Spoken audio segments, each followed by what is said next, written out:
Welcome student. আজকে যে বিষয়টি আমি তোমাদের সঙ্গে শেয়ার করতে চলেছি সেটি হচ্ছে এক প্রকার জেনেটিক ডিসঅর্ডার বা genetic disease.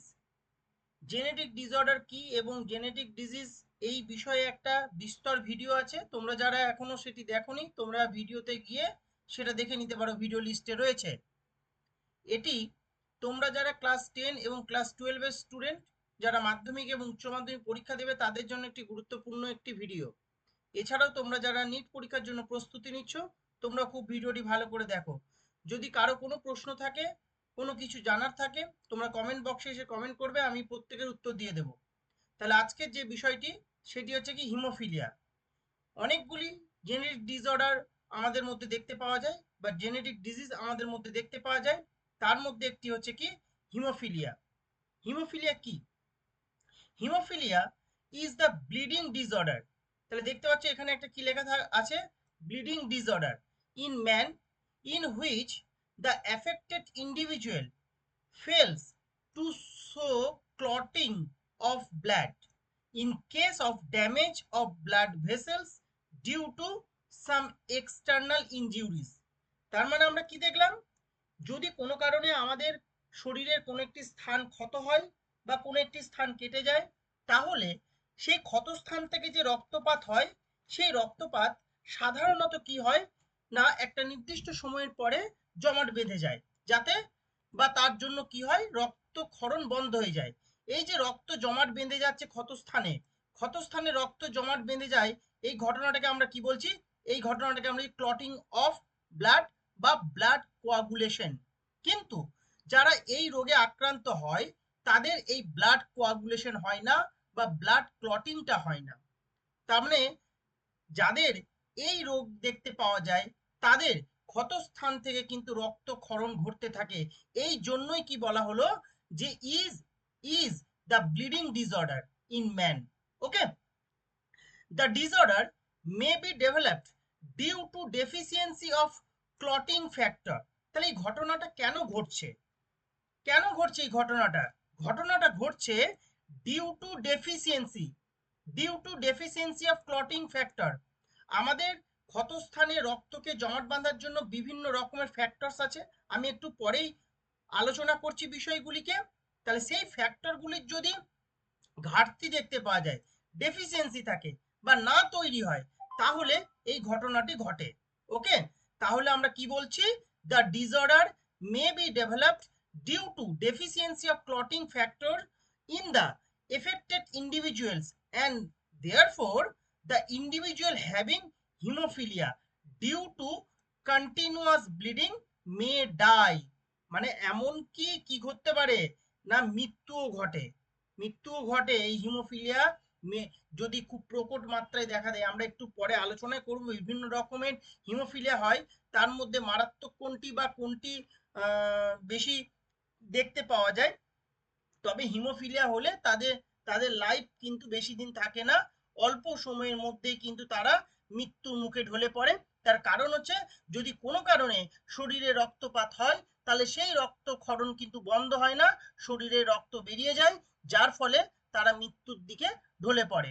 Next, this defect has been found to occur due to recessive mutation of a gene located on the X chromosome of man। খুব গুরুত্বপূর্ণ এই যে অংশটা, খুব গুরুত্বপূর্ণ একটি অংশ। তাহলে আমরা কি দেখতে পাচ্ছি না এটা ঘটছে কিসের জন্য? না রিসেসিভ মিউটেশন অফ আ জিন, একটা জিনের যে জিনটার কি রিসেসিভ কন্ডিশনে যদি মিউটেশন ঘটে তাহলে এই ঘটনাটা ঘটবে। এবং সেই জিনটা কোথায় অবস্থান করছে? এক্স ক্রোমোজোমে। এইটাকে কিন্তু খুব ভালো করে মনে রাখতে হবে। তাহলে হিমোফিলিয়ার জন্য বা হিমোফিলিয়া ঘটে যে জিনের মিউটেশনের জন্য, সেই জিনটি কোথায় অবস্থান করছে? এক্স ক্রোমোজোমে অবস্থান করছে। যেহেতু এটা এক্স ক্রোমোজোমে অবস্থান করছে, তাই সাধারণত আমরা দেখি কি এই রোগে কিন্তু পুরুষরাই আক্রান্ত হয় বেশি, স্ত্রীরা এই রোগে আক্রান্ত খুব কম হয় বা হয় না বললেই চলে। স্ত্রীরা কি হয়? বাহক হয়।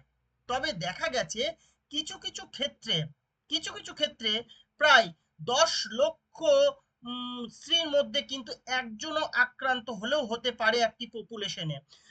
কেন হতে পারে সেটারও ব্যাখ্যা আমরা একটু পরে দিচ্ছি, যে এটা কি করে ইনহেরিটেন্স হয়। তাহলে আমরা দেখলাম কি, এটা এক্স ক্রোমোজোম বাহিত একটি রোগ এবং সেটাকে রিসেসিভ কন্ডিশনে যখন থাকছে বা প্রচ্ছন্ন অবস্থায় থাকছে। ওকে, তাহলে এটাকে আমরা আবার কি বলতে পারি, it is an x linked recessive genetic defect in man. X linked inheritance বা এক্স লিঙ্কড ডিসঅর্ডার, আমি ডিসঅর্ডারের যে ভিডিওটি পোস্ট করেছি আগে, সেখানে এই সংক্রান্ত বা এই বিষয়ে বিস্তর আলোচনা করা আছে, তোমরা যারা ভিডিওটি দেখোনি গিয়ে দেখে নেবে। ওকে, তাহলে আমরা কি বললাম, এবার আরেকবার তোমাদের সামনে বিষয়টাকে তুলে ধরি। মানুষের যে বংশগত রোগের ফলস্বরূপ আঘাতপ্রাপ্ত স্থানটা কি হতে পারে, ক্ষতস্থান হতে পারে বা কাটা স্থান হতে পারে, সেখান থেকে রক্তক্ষরণ বন্ধ হয় না, অর্থাৎ রক্ত তঞ্চিত হয় না। রক্তক্ষরণ বন্ধ হওয়ার পদ্ধতিকে আমরা বলছি রক্ত তঞ্চিত হওয়া বা ব্লাড কোয়াগুলেশন। তাহলে এই ক্ষেত্রে কি ব্লাড কোয়াগুলেশন হচ্ছে না, তাকে এই ঘটনাটাকে আমরা কি বলছি, হিমোফিলিয়া। ওকে, তাহলে এক্স ক্রোমোজোম বাহিত প্রচ্ছন্ন জিনগত রোগ হচ্ছে কি হিমোফিলিয়া। এক্স ক্রোমোজোম বাহিত প্রচ্ছন্ন জিনগত রোগ হচ্ছে হিমোফিলিয়া। আমরা তাহলে পরবর্তী স্লাইডে যাই। পরবর্তী স্লাইডটা আমরা কি দেখতে পাচ্ছি, আমরা দেখতে পাচ্ছি এই যে হিমোফিলিয়া হচ্ছে, এই হিমোফিলিয়া সিমটমস কি, এই haemophilia symptoms of haemophilia. Number one, দেখো আমরা ডেফিনেশনেই বা এর আগে স্লাইডেই বলেছি, হিমোফিলিয়া হচ্ছে এমন এক ধরনের ডিসঅর্ডার যে ডিসঅর্ডারে ব্লিডিং হচ্ছে, মানে কোয়াগুলেশন হবে না। তাহলে এই সব কিছু কিন্তু ব্লিডিং রিলেটেড বিষয়। তাহলে প্রথম যে পয়েন্টটা বলা হচ্ছে সেটা কি না, more bleeding for a normal cut or injury. Normal cut মানে একদম সাধারণ, ধরো আমরা কোনো কারণে নখ কাটতে গিয়ে বা খেলাধুলো করতে গিয়ে পড়ে গেলাম, কেটে গেল, ক্ষতস্থান সৃষ্টি হলো, এটা নর্মাল প্রসেস, নর্মাল বিষয়। কিছুক্ষণ পরে বা আমরা কি দেখি যে রক্তপাত বন্ধ হয়ে যায় নর্মাল কন্ডিশনে, ব্লাড কোয়াগুলেট করে যায় ক্ষতস্থানে। কিন্তু যারা এই রোগে আক্রান্ত হয় তাদের এই ছোট্ট একটা কাট যদি শরীরে হয় বা ইনজুরি হয়, সেখান থেকে যদি রক্তপাত হয়, তাহলে সেখান থেকে কি এক্সেসিভ ব্লিডিং হবে। এক্সেসিভ ব্লিডিং মানে শরীরে রক্ত বেরিয়ে যেতে পারে, এমন মানে এক্সেসিভ ব্লিডিং হবে, নর্মাল যেটা হওয়ার কথা থেকে এক্সেসিভ হবে। নেক্সট হচ্ছে কি, দুই, ব্লাড ইন ইউরিন অ্যান্ড স্টুল, মানে মল এবং মূত্র দিয়েও কি ব্লাড আসার সম্ভাবনা দেখা দেয় যখন এই রোগটা মারাত্মক আকার ধারণ করে। Number three, nose bleeds for no apparent cause, মানে নাক দিয়ে যখন তখন রক্ত বেরোবে, বিভিন্ন কারণে নাক দিয়ে রক্ত বেরোতে পারে, কিন্তু যাদের হিমোফিলিয়া হবে তাদের কোনো পার্টিকুলার কোনো কারণ থাকবে না। এমনকি অনেক সময় যখন আমাদের সর্দি হয় বা অনেক জোরে জোরে আমাদের হাঁচি হয় বা অনেক দিন ধরে সর্দি জমে গেলে কি হয় না, অনেক সময় ব্লাড ভেসেলস গুলি ছিঁড়ে হালকা একটু রক্ত আসতে পারে। কিন্তু এই রোগের ক্ষেত্রে যদি এই রকম সমস্যা হয়, মানে এই ডিসঅর্ডারের ক্ষেত্রে, তাহলে সেই ছোট্ট একটু কাট থেকে কিন্তু শরীরে রক্ত বেরিয়ে যেতে পারে। Next number four, joint pain and swelling, এই যে জয়েন্টের পেন, গাঁটে গাঁটে ব্যথা হয় এবং ফুলে যায়, এটাও কিসের জন্য, ওই ডিউ টু এক্সেসিভ ব্লিডিং, মানে যা সমস্যা হবে প্রত্যেকটা হচ্ছে কি due to excessive bleeding. Next হচ্ছে কি নাম্বার ফাইভ, আনএক্সপ্লেইনড ব্লিডিং, মানে এতটাই ব্লিডিং হবে তার কোনো সঠিক এক্সপ্লানেশন থাকবে না। আনএক্সপ্লেইনড ব্লিডিং মানে প্রচুর ব্লিডিং হবে। একটা জিনিস মনে রাখবে, এই রোগ হওয়ার অর্থটা একটাই সিমটমস মেন, সেটা হচ্ছে কি ব্লিডিং রিলেটেড বিষয়। ওকে, আমরা এবার নেক্সট স্লাইডে যাব। নেক্সট স্লাইডে আমরা কি দেখতে পাচ্ছি না, এখানে লেখা আছে সিমটমস, অ্যাকচুয়ালি এটা সিমটমস নয়, এটা হবে কি টাইপস। কেমন, এটা এখানে যে সিমটমস লেখা রয়েছে এটা হবে কি টাইপস। এখানে একটু প্রিন্টিং এ ইয়ে করা ভুল হয়ে যাচ্ছে, সেটা হচ্ছে কি types. Okay, types of haemophilia, আমরা কত রকমের হিমোফিলিয়া দেখতে পাই। টাইপস অফ হিমোফিলিয়া দেখো, দেখতেই পাচ্ছি থ্রি টাইপস অফ হিমোফিলিয়া।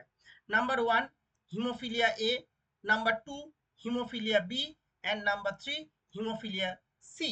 আচ্ছা, একটা জিনিস তোমরা মনে রাখবে, এই যে হিমোফিলিয়া এ আর হিমোফিলিয়া বি, এই দুটো হচ্ছে কিন্তু এক্স ক্রোমোজোম বাহিত, এক্স ক্রোমোজোম বাহিত। কেমন, কারণ আমরা দেখলাম কি বা আমরা কি দেখছি, এই হিমোফিলিয়া এটা কেন হয়, ডেফিসিয়েন্সি অফ ফ্যাক্টর 8। আমাদের রক্ত তঞ্চনের জন্য বিভিন্ন রকমের ফ্যাক্টরের প্রয়োজন হয় ব্লাড কোয়াগুলেশনের জন্য নর্মাল প্রসেসে। কিন্তু যখন এই রোগটা হয় বা এই ডিসঅর্ডারটা হয়, তখন যদি ফ্যাক্টর 8 অনুপস্থিত থাকে বা কম থাকে বা ঠিকঠাক ভাবে যদি তৈরি না হয়, তাহলে যে হিমোফিলিয়াটা হয় সেটাকে বলছে হিমোফিলিয়া এ। আর এই ফ্যাক্টর 8 এর নাম কি? Anti haemophilic factor. আমরা একে আবার সঠিক কি বলি? Anti haemophilic factor. ওকে, এটা আমরা আবার শর্টে বলি A H F. A H আমরা বলি অ্যান্টি হিমোফিলিক ফ্যাক্টর, যেটাকে আবার ফ্যাক্টর 8ও বলি। যদি ফ্যাক্টর 8 কোনো কারণে তৈরি না হয় বা কম তৈরি হয় বা ডেফিসিয়েন্সি থাকে, তাহলে যে হিমোফিলিয়াটা হবে তাকে আমরা কি বলবো? হিমোফিলিয়া এ।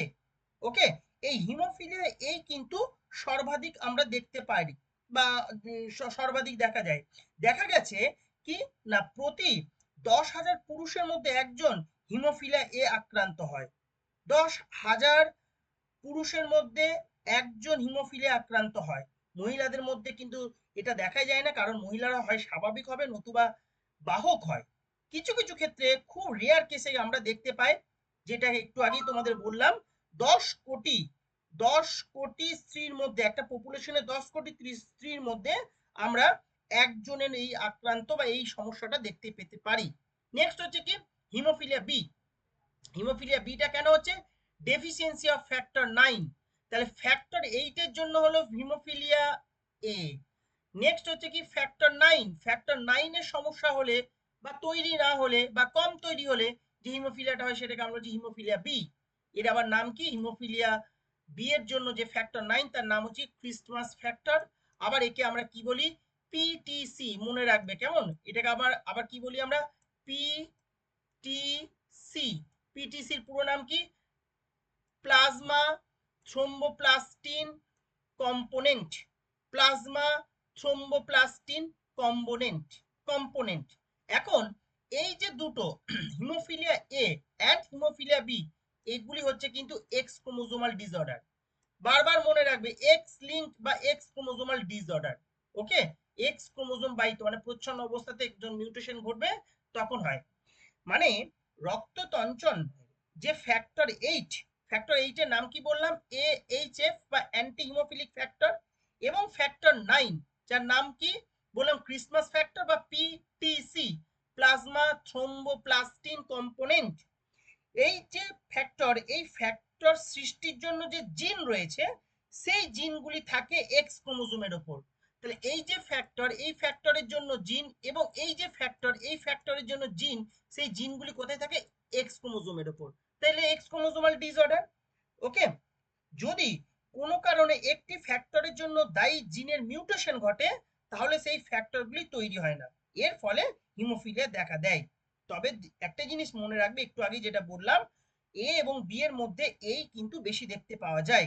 কত না, প্রায় 10,000 পুরুষের মধ্যে একজনের দেখতে পাওয়া যায়। আর মহিলারা কেরিয়ার হয়, স্বাভাবিক হতে পারে বা কেরিয়ার হতে পারে, আক্রান্ত হয় না। আক্রান্ত খুব রেয়ার কেস আছে। কতজনের মধ্যে হতে পারে? 10 কোটি মহিলার মধ্যে একজন হতে পারে। আমরা এই যে হিমোফিলিয়া এ, এই হিমোফিলিয়া এটাকে বা এই ডিজিজটাকে আবার আমরা কি বলি? রয়্যাল ডিজিজও বলি। কেন বলি? এর একটা পিছনে ঘটনা আছে। ইংল্যান্ডের রানী ইংল্যান্ডের রানী ইংল্যান্ডের রানী ভিক্টোরিয়ার মধ্যে এই রোগটি কিন্তু দেখা দিয়েছিল। ওকে, ইংল্যান্ডের রাজ পরিবারে এই রোগের প্রভাব যথেষ্ট প্রভাবিত হয়েছিল। এই রোগের জিনটি মিউটেশন হিসাবে সম্ভবত প্রথম রানী ভিক্টোরিয়ার মধ্যে আসে। তার উত্তরসূরি অনেকেই এই জিনটি উত্তরাধিকার সূত্রে পেয়েছে তার কাছ থেকে, এবং ভিক্টোরিয়া রানীর কন্যা সন্তানের মধ্যে এই জিন অনেক পরিবারের মধ্যে ছড়িয়ে গেছে। এর ফলে বেশ কিছু ক্ষেত্রে পুত্র সন্তানের এই রোগের প্রাদুর্ভাবের ফলে মারা গেছে সেই পরিবারে। তাই এটাকে আবার আমরা কি বলি? রয়্যাল ডিজিজও বলি, যেহেতু রাজ পরিবারে দেখা দিয়েছিল। মহিলারা কিন্তু এই রোগে আক্রান্ত হয় না। রেয়ার কেস কি কিছু কিছু ক্ষেত্রে হয়, যেটা রাজ পরিবারে ঘটনা ঘটেছিল। নেক্সট এবার যেটা আমি তোমাদের সঙ্গে তুলে ধরবো বা তোমাদের সামনে তুলে ধরছি, সেটা হচ্ছে হিমোফিলিয়া সি। এই হিমোফিলিয়া সি, এটা কিন্তু হচ্ছে, দেখো কি লেখা আছে?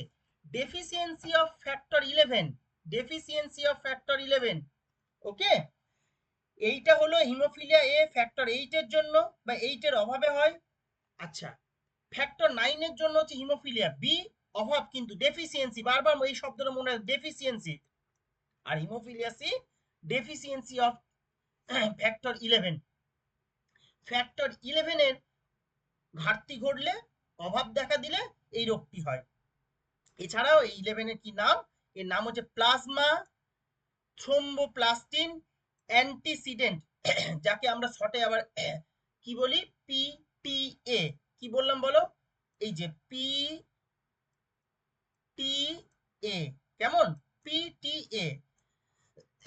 এইটাকে আবার আমরা বলছি একটু আগে যেটা বললাম 9 কে পিটিসি, আর এইটা হচ্ছে পিটিএ, যার পুরো নাম কি plasma thromboplastin antecedent and is an uncommon, খুব uncommon autosomal recessive disorder.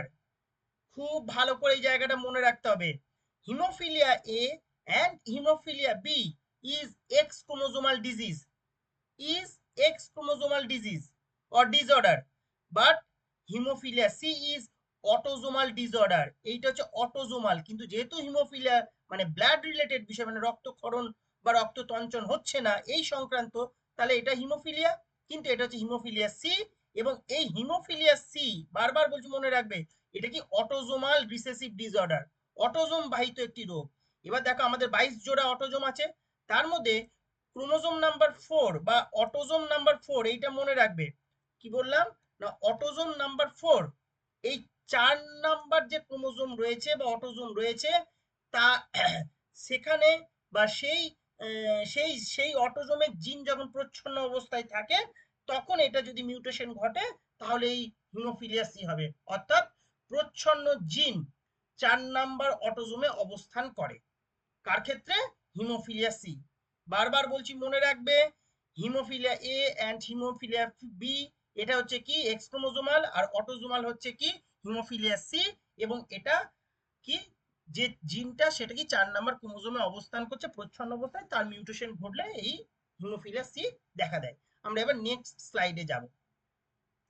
Next স্লাইডে আমরা কি দেখতে পাচ্ছি, দেখো এখানে লেখা রয়েছে কি, মোড অফ ইনহেরিটেন্স। কি লেখা রয়েছে না, mode of inheritance of haemophilia. এটা খুব ইম্পর্টেন্ট, মানে বংশগত এটা রোগ, মানে পিতামাতা থেকে কি করে সেটা সন্তান সন্ততির মধ্যে স্প্রেড করছে, সেটা কিন্তু আমাদেরকে এবার জানতে হবে। খুব ইম্পর্টেন্ট এটা, ভালো করে দেখো কি বলা হচ্ছে। আমি এখানে দুটো কন্ডিশন নিয়েছি। ফার্স্ট কন্ডিশন, মহিলা স্বাভাবিক কিন্তু বাহক, মহিলা হচ্ছে কি স্বাভাবিক কিন্তু বাহক, আর পুরুষ হচ্ছে কি স্বাভাবিক। ওকে, এটাকে আমরা বলছি প্যারেন্টাল জেনারেশন। এবার মহিলা যেহেতু, তাহলে তার অ্যালোজোমাল সিকোয়েন্স কি হবে, এক্স এক্স, আর পুরুষ মানে কি এক্স ওয়াই। এবার দেখো এখানে কি লেখা আছে, একটা জিনিস মনে রাখবে, এক্স এক্স মাথায় ক্যাপিটাল এইচ যদি থাকে, ওকে, তাহলে এটা হবে কি নর্মাল কন্ডিশন। এটা কি কন্ডিশন হবে বললাম বলো, এইটা হবে কিন্তু নর্মাল কন্ডিশন, মানে স্বাভাবিক অবস্থা।